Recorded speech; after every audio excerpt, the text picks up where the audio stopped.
Selamat pagi. Ini saya lagi membuat biakan kedua dari jamur Telecoderma.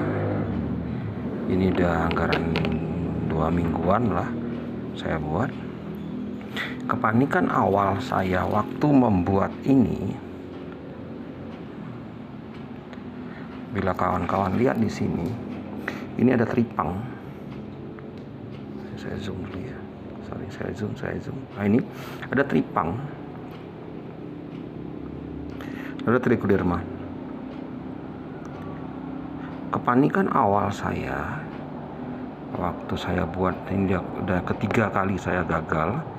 Waktu pertama tuh saya bukannya gagal, tetapi saya tidak memiliki pemahaman bahwa ini harus saya biakan lagi ke biakan yang lebih murni. Ini Telecoderma, ini tripang. Nah, ini kan kalian bisa lihat mana tripangnya. Ini tripangnya. Nah, ini tripang. Biasanya kalau kita membuat Telecoderma ini dengan medium nasi yang seperti saya buat ini, biasanya 50-50 antara tripang ini muncul dan Telecoderma ini muncul. 2-3 kali saya buat dulu, tripang itu begitu dominan. Kenapa? Ini saya basah. Nanti saya tunjukkan Telecoderma saya yang bukan gagal menurut saya, tapi kepanikan saya bagian bawah ini basah kemarin. Nah, ini nggak basah. Ini cuma agak lembab-lembab aja. Dulu itu basah. Kenapa? Karena nasinya yang saya gunakan itu nasi yang mengandung air terlalu tinggi. Itu kesalahan saya. Dan penutup yang saya gunakan itu bukan tisu, kain yang seperti ini. Ini kan kain ini tidak nyerap air ini, sehingga dia ngebun turun ke bawah lagi. Terjadi fermentasi antara nasi, itu menjadikan si tripang ini lebih berkuasa, walaupun tripang ini mungkin kalah. Karena kita mengetahui sendiri apa fungsinya Telecoderma adalah untuk menjadi lawannya jamur-jamur lain. Dia memecah kongkon, dia mengeluarkan asam sehingga si jamur tidak mau mendekat. Nah, ini saya melihat video senior bahwa ternyata ini harus dibiakkan lagi ke sini. Nah, ini biakan dari sini saya cungkil seperti ini. Ini rekan-rekan bisa lihat. Saya cungkil dikit aja ini, begini. Nah, ini coba lihat ini. Telecodermanya ini sudah menutupi si jamur tripang. Ini bawahnya jamur tripang nih, kuning. Ini jamur tripang nih. Dia sudah menguasai si ini. Cuman kalau kita mau mengadakan pembiakan, kalau bisa seminimalisasi si jamur tripang ini nggak usah diikutin lagi deh. Pengambilan ini agak susah, sangat susah. Menurut saya agak susah. Kenapa? Ini mengambil yang tidak ada yang tidak, ini masih mengandung nggak sini? Mengandung jamur lain. Itu agak susah. Kalau Abah Junaidi, dia bisa menciptakan sampai F8.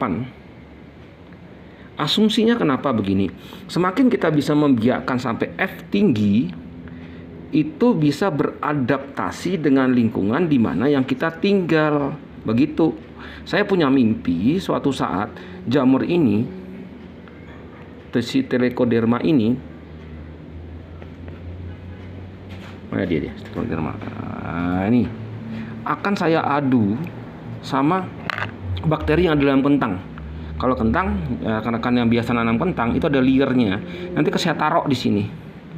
Saya akan taruh di sekitar ini dengan perbandingan ini Telecoderma. Saya kasih liernya di sini dengan harapan bakteri si lier tersebut akan dirajai, akan istilahnya ya, dikalahkan Kalau dia dikalahkan oleh si jamur trichoderma saya ini akan punya spesifik khusus untuk mengalahkan si bakteri dari bakteri jamur tersebut. Itu asumsi saya. Tapi suatu saat nanti itu mungkin akan saya lakukan sedikit nekat. Saya akan iris itu kentang, saya kasih di sini. Saya iris kentang. Saya kasih sini. Kenapa saya belum berani? Ini masih biakan murni.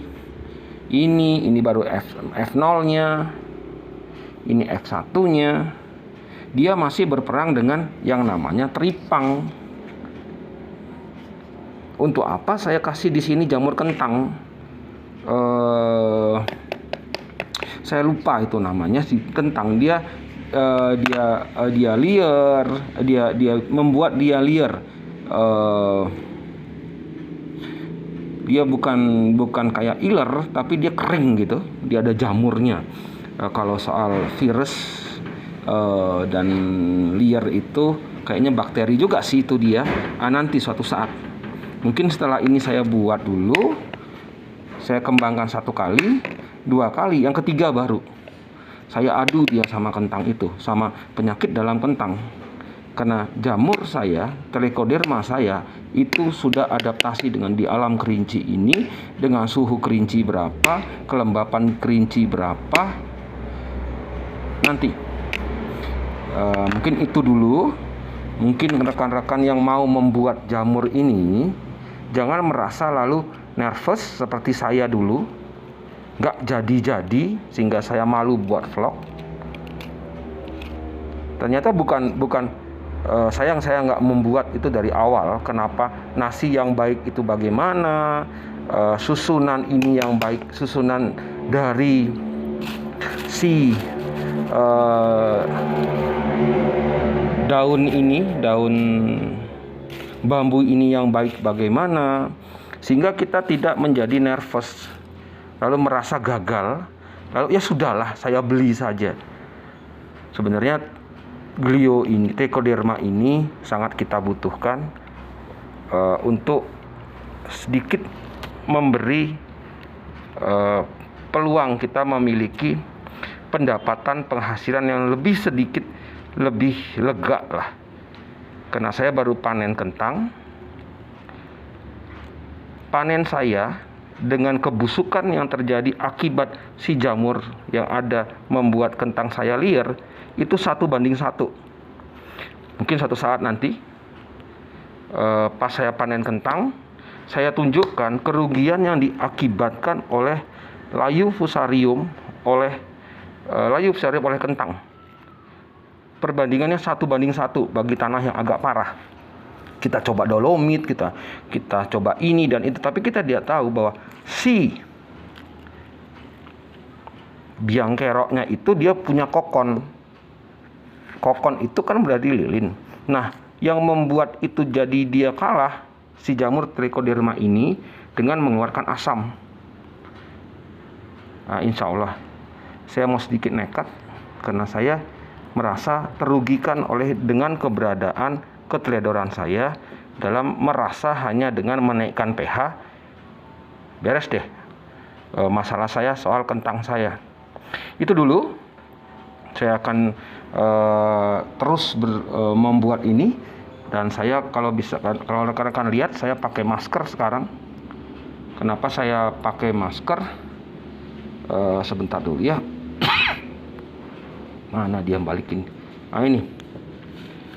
Saya pakai masker karena miseliumnya ini terbang-terbang. Ini saya awal duduk di sini pertama, saya kerjakan ini saya nggak pakai masker. Cuman lama-lama kok mulai terasa adanya jamur ini terbang-terbang. Itu dulu ya, udah 9 menit. Asli durasi 7 menit. Oke, thank you. Selamat mencoba, selamat berjuang milik tanaman panen yang banyak.